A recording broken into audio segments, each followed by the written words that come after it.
Breakfast में मैं हूं पूजा त्रिपाठी और अगले आधे घंटे में हम आपको बताएंगे कि ग्लोबल बाजार से किस तरह के संकेत मिल रहे हैं। सुबह सुबह की पहली रणनीति बाजार में क्या होनी चाहिए ये भी हम आपको बताएंगे और खबरों और नतीजों के दम पर आज कहां एक्शन है ये भी हम आपको बताएंगे। लेकिन सुबह सुबह का सेटअप इस बार देख लेते हैं कि किस तरह के संकेत मिल रहे हैं। अगर एशियाई बाजारों की बात करें तो वहां पर मजबूती के साथ ही कारोबार चल रहा है। थोड़ी देर पहले हमने देखा एसजीएक्स निफ्टी में अच्छी शुरुआत हुई थी और इसके अलावा डाउ की अगर बात करें तो कल वहां पर गिरावट देखने को मिली थी और यूरोप के बाजार में भी कल 1.5 से 2% की गिरावट देखी गई थी। तो यूएस और यूके तो गिरे थे, लेकिन इस वक्त एशियाई बाजारों को देखें तो हल्की मजबूत शुरुआत इस वक्त देखने को मिल रही है। तो इन तमाम संकेतों को आज के लिए कैसे समझना चाहिए और क्या क्यूज मिल रहे हैं ग्लोबल मार्केट से ये भी समझ लेते हैं और ये बताने के लिए अब दीपांशु हमारे साथ जुड़ चुके हैं। Deepanshu, good morning. बताइए ग्लोबल मार्केट से जो संकेत मिल रहे हैं उन्हें कैसे समझना चाहिए। गुड मॉर्निंग पूजा। थोड़ी सुस्त शुरुआत के बाद ग्लोबल मार्केट्स ने रफ्तार पकड़ ली है। अगर आप देखें एसजीएक्स निफ्टी इस समय 100 अंक ऊपर है, दिन की ऊंचाई पर ट्रेड कर रहा है 10,100 के पार। वहीं डाउ फ्यूचर्स में भी अच्छी तेजी आ रही है, लगभग 200 अंक की तेजी वहां पर है। जापान और कोरिया जो वीक शुरू हुए थे अब वो भी पॉजिटिव होते हुए दिख रहे हैं और बाकी के एशिया के बाजारों में भी अच्छा ट्रेड हो रहा है।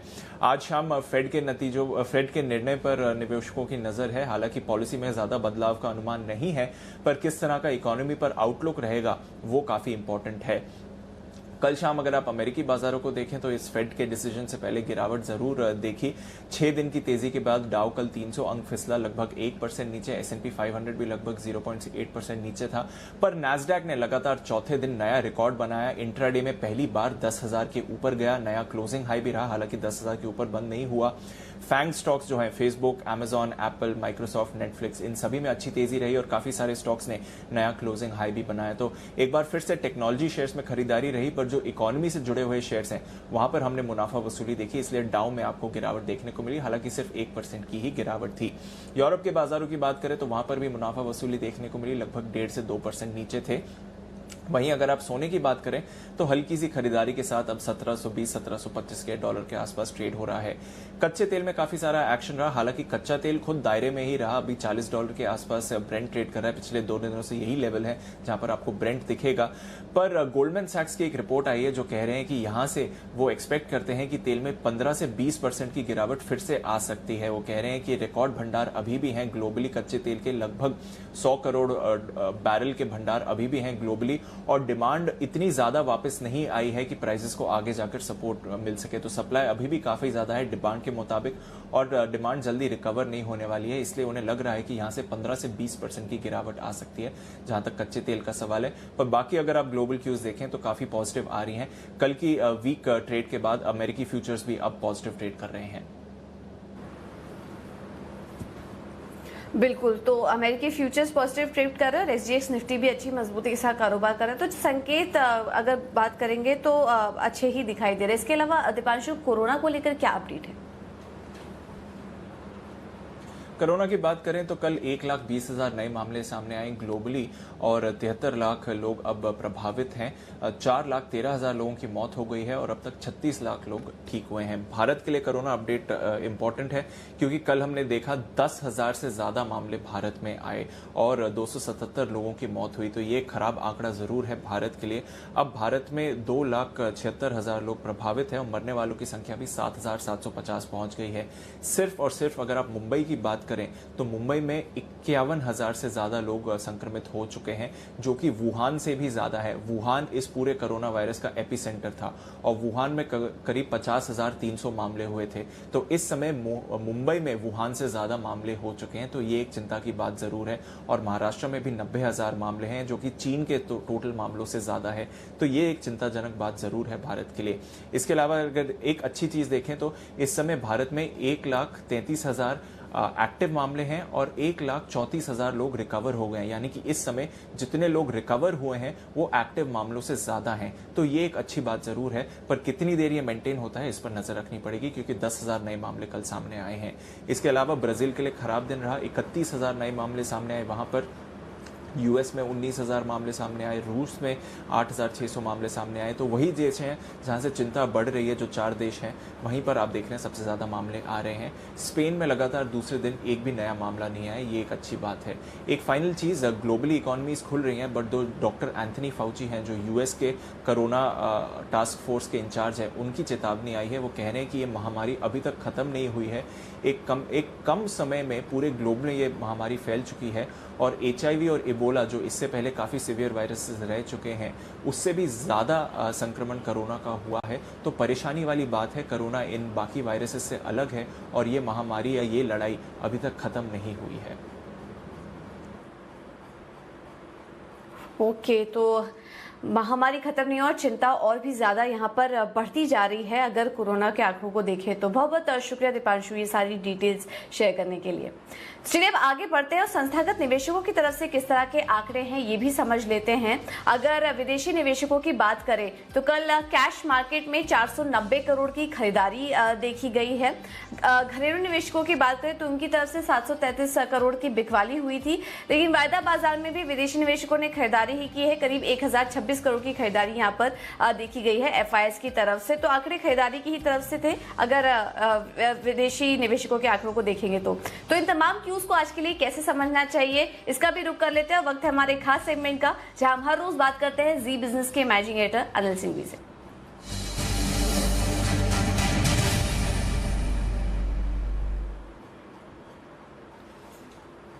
ऐसे गुड मॉर्निंग।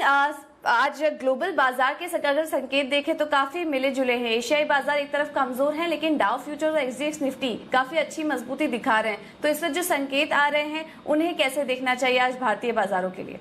संकेत मिले जुले हैं पूजा, और SGX निफ्टी के तेजी की वजह 2 हैं। पहला तो ये कि अमेरिकी बाजारों में 300 पॉइंट के आसपास की जो कमजोरी रही वो भारतीय बाजारों को कल पता था। हमारे बाजार के बंद होते वक्त डाउ फ्यूचर्स इतना ही नीचे 300 साढ़े 300 पॉइंट फ्यूचर्स नीचे ट्रेड कर रहे थे, तो हम कह भी रहे थे कि इतनी कमजोरी तो डिस्काउंट हो चुकी है, अब इससे ज्यादा हो तो ही अलग बात है।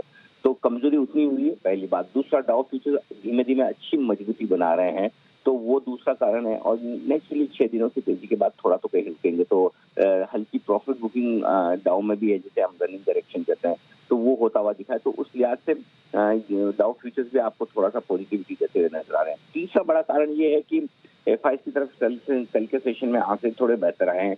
कैश मार्केट में उन्होंने खरीदारी की है 500 करोड़ की। स्टॉक फ्यूचर्स अच्छे खरीदे हैं करीबन 1000 करोड़ के आसपास की, तो वहां पर खरीदारी होती हुई दिख रही, तो वो एक थोड़ा सा कॉन्फिडेंस बढ़ाने वाला है। एक और बढ़िया कारण ये कि आप 10,000 के इम्पोर्टेंट सपोर्ट लेवल के आसपास से कल भी आपने होल्ड किया है। एक्चुअली कमजोरी का पहला संकेत तो तभी आएगा जब आप 10,000 के नीचे ट्रेड करना शुरू करें, तो जब तक उसके नीचे नहीं जाते तब तक तो आप मजबूत रहेंगे, और फिर ऐसे अच्छे संकेतों के दम पर जब आप गैप से खुल जाएंगे तो फिर आपके लिए 10,000 एक बड़ा बेस बन जाएगा। दिक्कत एक ये गुजार हुई है कि सेकंड हाफ में या मिड सेशन में प्रॉफिट बुकिंग भी लगातार ऊपरी स्तरों पर आ रही है, तो दोनों तरफ के ट्रेड आपको मिल रहे हैं और उसी लिहाज से आपको अपनी ट्रेडिंग स्ट्रेटेजी बढ़ानी है। 9,950 10,000 ये निफ्टी पर आज मजबूत सपोर्ट का काम करेगा। ऊपरी रेंज 10,150 10,200 की है, इसके पार निकले तो फिर 10,275 10,325 की रेंज निफ्टी टेस्ट करने की कोशिश कर सकता है, लेकिन ज्यादा संभावना है कि 10,150 10,200 तक आप पहुंचे, वहां पर रुक जाए। तो आज रेंज थोड़ी सी छोटी हो सकती है कि 10,050 10,200 की रेंज में ही आप कारोबार करें, और उसके बाद जिस तरफ निकले 100 पॉइंट का एडिशनल वो आप गिन सकते हैं। बैंक निफ्टी अपने इंपॉर्टेंट सपोर्ट लेवल के नजदीक पहुंच रहा है, और वो सपोर्ट है 20,300 से लेकर 20,550 का। ये 250 पॉइंट की रेंज बहुत मजबूत सपोर्ट है, और इस रेंज के आसपास बैंक निफ्टी आता तो एक बार आपको शॉर्ट भी काटनी चाहिए और लॉन्ग पोजीशन भी बनानी चाहिए। दिन के लिए 21,050 21,200 ऊपरी लेवल है जहां पर जाकर रुकेगा, लेकिन अगर पोजिशनल आप देखें तो बैंक निफ्टी के लिए 21,500 से 22,000 21,800 की रेंज निकल कर आती है, जो पोजिशनली है, जो बड़े लेवल है। तो आज के लिए हम 21,050 21,200 को हाई रेंज मानेंगे, 20,300 20,550 मजबूत सपोर्ट के तौर पर मान के चले। तो ये रेंज और लेवल्स हैं जिन पर आज ट्रेडर्स को नजर रखनी चाहिए। जी पूजा। ओके, तो ये ट्रेंड है निफ्टी और बैंक निफ्टी के लिए आपको रणनीति भी सुझा दी गई है, तो यहाँ पर आपको नजर रखनी है। बहुत बहुत शुक्रिया अनिल जी हमारे साथ जुड़ने के लिए और ये रणनीति सुझाने के लिए। तो चलिए अब ये तो था इक्विटी मार्केट पर रणनीति, लेकिन आज खबरों और नतीजों के दम पर कौन से स्टॉक्स एक्शन में रह सकते हैं ये भी समझ लेते हैं, और देवांशी हमारे साथ जुड़ चुकी हैं बताने के लिए। देवांशी गुड मॉर्निंग, बताइए। गुड मॉर्निंग पूजा। आज सबसे पहले अगर नतीजों की बात करें तो हीरो मोटोकॉर्प, इसके नतीजे इस बार अनुमान था कि कमजोर रहेंगे, लेकिन वहां से भी हम देख रहे हैं जो अनुमान था उससे थोड़े से कम नतीजे आते हुए दिखे हैं। जो आय है करीब 20% तक कम होती हुई दिखी है। कामकाजी मुनाफा इस तिमाही में करीब 38% तक कम होता हुआ दिखा है। साथ ही आप मार्जिन देखिए, अनुमान था करीब 12.5% आने का, उसकी कंपेरिजन में करीब 10.5 से 11% के बीच में मार्जिन कंपनी क्लॉक इन किए हैं। 10.58% पर 13.6% से कम होके। और अगर मुनाफे की बात करें तो इस बार मुनाफे को तो थोड़ा सा टैक्सेस हरा जरूर मिलता हुआ दिखा है, लेकिन कुल मिलाके करीब 15% तक की कमी हमने मुनाफे में भी इस तिमाही में देखी है। कुल मिलाके कंपनी ने 25 रुपए प्रति शेयर का डिविडेंड की घोषणा भी की है, लेकिन नंबर्स थोड़े से कमजोर हैं। MRPL नंबर्स काफी कमजोर आते हुए दिखे। जो आय है करीब 6% तक कम होती हुई दिखी है, लेकिन इस बार कंपनी मुनाफे से घाटे में स्लिप हुई है। करीब 500 करोड़ का मुनाफा था, वहां से करीब 225 करोड़ का घाटा कंपनी को होता हुआ दिखा है। साथ ही कामकाजी मुनाफा था करीब 1330 करोड़ का, वहां से इस बार कामकाजी घाटा कंपनी को उठाना पड़ रहा है। तो कुल मिला के नंबर्स काफी वीक है। आज के दिन में आप देखिए जनरल इंश्योरेंस कंपनीज, 2 व्हीलर्स और 4 व्हीलर्स, ये सारे ऑटो स्टॉक्स पर भी नजर रखे। खबर ये आई है कि जो इंश्योरेंस रेगुलेटर हैं उन्होंने जो लंबे समय के लिए इंश्योरेंस मैंडेटरी किया था 3 साल और 5 साल के लिए, ये पैकेज और ये जो नियम है उनको वापस ले लिया है। 1 अगस्त 2020 से जो लॉन्ग टर्म इंश्योरेंस पैकेजेस हैं वो लागू होते हुए नहीं दिखेंगे। पॉजिटिव खबर जो है ये 2 व्हीलर्स और 4 व्हीलर्स के लिए, लेकिन जनरल इंश्योरेंस कंपनीज के लिए थोड़े से नेगेटिव इम्पैक्ट कर सकता है। गोदरेज कंज्यूमर प्रोडक्ट्स पर नजर रखें। विवेक गंभीर ने MD और CEO के पद से इस्तीफा दे दिया है। कुछ पर्सनल रीजंस बताए हैं। साथ ही निसाबा गोदरेज अब नए MDO के तरीके से नियुक्त हुए हैं।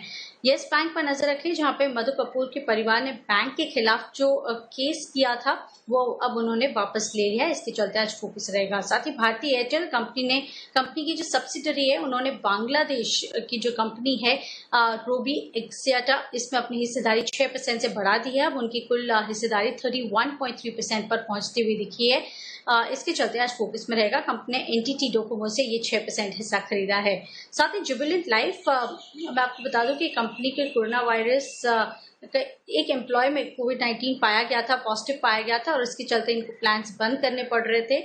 और अब मैसूर का जो प्लांट है उसको खोलने की इजाजत कंपनी को मिल चुकी है। इसके चलते आज पॉजिटिवली इम्पैक्ट या सेंटिमेंट थोड़े से पॉजिटिव हो सकते हैं। ओके, ठीक है। तो यहाँ पर कुछ पॉजिटिव संकेत जुबिलेंट लाइफ साइंसेज में आज देखने को मिल सकता है इस खबर के चलते। बहुत बहुत शुक्रिया देवांशी ये सारी डिटेल्स हमें देने के लिए। तो आज खबरों और नतीजों के दम पर कहाँ एक्शन है ये भी हमने आपको बताया, लेकिन स्टॉक स्पेसिफिक रणनीति आज के लिए क्या होनी चाहिए इस पर भी बात कर लेते हैं। और चॉइस ब्रोकिंग की तरफ से जो कॉल्स आई हैं उसमें उन्होंने खरीदारी की राय दी है BHEL में। ये कैश लेवल्स पर आप खरीदिए, 31 रुपए 10 पैसे के वहां पर आप BHEL में खरीदारी कर सकते हैं। स्टॉप लॉस होगा 29 का। 3320, 3450 के लक्ष्य आज देखने को मिल सकते हैं BHEL में। और अगले जो कॉल आ रहे हैं वो है एक्सिस सिक्योरिटीज की तरफ से। यहाँ पर उन्होंने पहला कॉल दिया है सन फार्मा में खरीदारी करने की राय होगी। स्टॉप लॉस होगा 493 का और 515 के लक्ष्य के लिए आप कर सकते हैं सन फार्मा में खरीदारी। और अगला कॉल है चोला इन्वेस्टमेंट में, यहाँ पर भी आप खरीदारी करके चलिए। स्टॉप लॉस होगा 147 का और टारगेट होगा 158 का। तो सभी कॉल्स आज खरीदारी की तरफ है, BHEL, सन फार्मा, चोला इन्वेस्टमेंट, जहां पर की आपको नजर रखनी है। लेकिन चलिए अब आगे बढ़ते हैं, हम मार्केट पे एक और रणनीति समझ लेते हैं और ये बताने के लिए अब कुणाल सरावगी हमारे साथ जुड़ चुके हैं। कुणाल जी गुड मॉर्निंग, बहुत बहुत शुक्रिया समय देने के लिए। आज मार्केट कैसा लग रहा है आपको, जिस तरह के संकेत मिल रहे हैं इस वक्त, तो क्या चाल रहेगी बाजार की और स्टॉक स्पेसिफिक रणनीति क्या होनी चाहिए? गुड मॉर्निंग पूजा। देखिए मार्केट का अगर आप सेंटीमेंट देखें तो मुझे लगता है कि एक रेजिस्टेंस के बहुत करीब निफ्टी और बैंक निफ्टी दोनों ट्रेड कर रहे हैं। बैंक निफ्टी के लिए रेजिस्टेंस 10,200 है और बैंक निफ्टी के लिए रेजिस्टेंस 21,500 है। और जब तक ये दो लेवल्स पार नहीं होते हैं आपको नेक्स्ट राउंड ऑफ बाइंग नहीं देखने को मिलेगी। तो मुझे लगता है कि यहाँ पर बहुत कॉशियसली ट्रेड करने की जरूरत है। जैसे ही ये दो स्तर टूटेंगे आपको एक बड़ा ब्रेकआउट दोनों ही इंडाइसेस में देखने को मिलेगा। तो यहाँ पर स्टॉक स्पेसिफिक ट्रेड करना चाहिए। इंडेक्स के बारे में जिनके पास इंडेक्स में लॉन्ग पोजीशन है एक बार के लिए प्रॉफिट बुक करना चाहिए और ब्रेकआउट आने पर दोबारा से नई खरीद करने की मेरी राय रहेगी।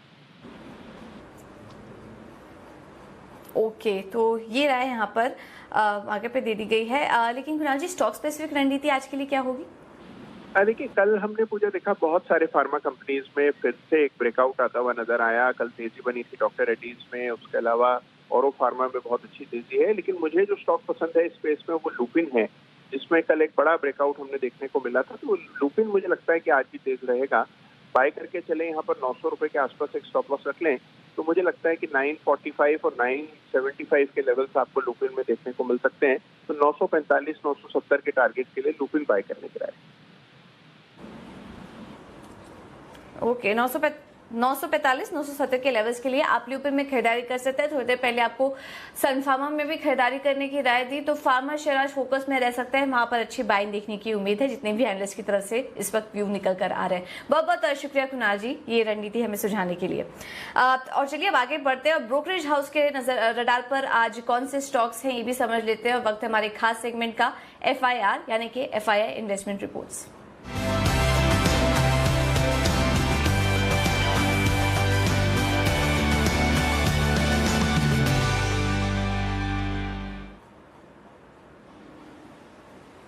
और आशीष हमारे साथ जुड़ चुके हैं बताने के लिए। आशीष गुड मॉर्निंग, बताइए ब्रोकरेज हाउस के रडार पर आज कौन कौन से स्टॉक्स हैं? गुड मॉर्निंग पूजा। टाइटन के नतीजे आए थे, उसके ऊपर रिपोर्ट आते हुए दिखी है। CLSA की रिपोर्ट है, बिकवाली की राय को बरकरार रखा है, लेकिन लक्ष्य जो है 810 रुपए से बढ़ाकर 855 कर दिया है। ये कह रहे कि FY22 के बाद से स्थिति सामान्य होती हुई नजर आएगी, लेकिन फिलहाल डिमांड को लेकर जो कंसर्न है वो काफी ज्यादा देखने को मिल रहे हैं। इसके अलावा स्टील स्टॉक्स में भी एक्शन देखने को मिलेगा। कारण है कि CLSA की एक रिपोर्ट आई है जहां पर डाउनग्रेड किया गया है JSW स्टील और टाटा स्टील की जो है इनकी रेटिंग डाउनग्रेड कर अभी बिकवाली की राय दे रहे हैं। और लक्ष्य जो है 170 से बढ़ाकर 185 कर दिया JSW स्टील का, और टाटा स्टील के लिए इन्होंने जो लक्ष्य है वो 290 से बढ़ाकर 304 कर दिया है। लेकिन दोनों ही लक्ष्य अगर आप देखेंगे तो करंट मार्केट प्राइस से नीचे है। ये कह रहे कि डिमांड आउटलुक काफी ज्यादा खराब नजर आ रहा है, साथ ही जो कीमतों में गिरावट है वो आगे भी जारी देखने को मिलेगी। और इन दोनों कंपनियों को डाउनग्रेड करने का मुख्य कारण ये है कि कंपनी के पास कर्ज काफी ज्यादा है, जिसके चलते जो आउटलुक है वो ज्यादा उत्साहजनक नजर नहीं आ रहा है। और रिस्क एंड रिवॉर्ड से हिसाब से अगर आप देखें तो वैल्यूएशंस भी आकर्षक नजर नहीं आ रहे, जिसके चलते रेटिंग को डाउनग्रेड कर दिया। तो ये दो रिपोर्ट्स हैं जहां पर आज फोकस रखना होगा। ओके, तो ये कुछ ऐसे रिपोर्ट्स हैं जहां पर कि ब्रोकरेज हाउस के जो रिपोर्ट्स आ रही हैं उसके चलते एक्शन देखने को मिल सकता है। बहुत बहुत शुक्रिया आशीष ये सारी डिटेल्स देने के लिए। तो चलिए, ये तो हमने बताया आपको कि इक्विटी मार्केट का पूरा एक्शन और कौन से स्टॉक्स हैं जहां पर कि आपको नजर रखनी है, लेकिन कमोडिटी मार्केट में किस तरह का एक्शन देखने को मिल सकता है ये भी समझ लेते हैं। और ये बताने के लिए आनंद राठी से जिगर त्रिवेदी हमारे साथ जुड़ चुके हैं। जिगर जी बहुत बहुत शुक्रिया सुबह सुबह समय देने के लिए। Good morning. क्या लग रहा है आपको आज कमोडिटी मार्केट में किस तरह का एक्शन देखने को मिल सकता है, और सोने में रणनीति क्या होनी चाहिए आज के लिए? गुड मॉर्निंग पूजा। मुझे लग रहा है सोने में आज खरीदारी का माहौल रहेगा। फेडरल रिजर्व की जो 2 दिन की जो मॉनेटरी पॉलिसी है, जो आज मिडनाइट में उसका आउटकम आएगा। इंटरेस्ट रेट कट का तो कोई एक्सपेक्टेशन नहीं है, नेगेटिव रेट का कोई एक्सपेक्टेशन नहीं है, लेकिन स्टेटमेंट्स बहुत ही इंपॉर्टेंट रहेंगे, क्योंकि लास्ट फ्राइडे जो नॉन फार्म पेरोल नंबर्स आए थे काफ़ी अच्छे आए थे, अनएम्प्लॉयमेंट रेट भी काफ़ी बेहतर आया था। सो मुझे लग रहा है the Fed stand will be very much important. इस बीच गोल्ड में खरीदारी कर सकते हैं। August buy around 46,550, 46,450 is stop loss and 46,750 is target. All right, तो सोने में खरीदारी करके चलिए, स्टॉप लॉस और टारगेट भी आपको सुझाव दिया गया। इसके अलावा जिगर जी बेस मेटल्स यहाँ पे क्या करना चाहिए आज के लिए? तो मुझे लग रहा है बेस मेटल्स में पिछले एक हफ्ते से खरीदारी लौट के आई है। ग्लोबल इक्विटीज में भी एक बाइंग मोमेंटम बना हुआ है यहाँ पे, एंड जो डॉलर में वीकनेस आई है जिसकी वजह से एक एडिशनल सपोर्ट मिला हुआ है बेस मेटल्स में। इंडस्ट्री बैरोमीटर जो कहा जाता है कॉपर, मुझे लग रहा है कॉपर में खरीदारी का माहौल रहेगा आज भी। जून वाइदा बाय करके चल सकते हैं 439 के आसपास। 437 is stop loss and 443 is target. Okay, ठीक है, ये राय आपको बेस मेटल्स में दे दी गई है। इसके अलावा जिगर जी कच्चा तेल यहाँ पर क्या करें आज के लिए? खरीदारी करके चलना चाहिए जिस तरह से मूवमेंट दिख रहा है इस वक्त? कच्चे तेल में हमने बाइंग मोमेंटम देखा हुआ था, मुझे लग रहा है आज भी वो कंटिन्यू ही करेगा। So just like gold and copper, crude में भी बाइंग का रिकमेंडेशन है यहाँ पे 2890, stop loss is 2860, target would be 2940। आज जो API की इन्वेंटरी के नंबर्स आए हैं काफी बढ़ के आए हैं इन्वेंटरीज यूएस में, मार्केट शायद उसको अवॉइड करें। शाम को जो EIA के नंबर्स आएंगे that will be in focus. Okay, तो ठीक है, कच्चे तेल में बाय मोमेंटम देखने को मिल रहा है 2860 के स्टॉप लॉस के लिए, 2940 के लक्ष्य के लिए आप कच्चे तेल में कर सकते हैं खरीदारी। बहुत बहुत शुक्रिया जिगर जी सुबह सुबह समय देने के लिए।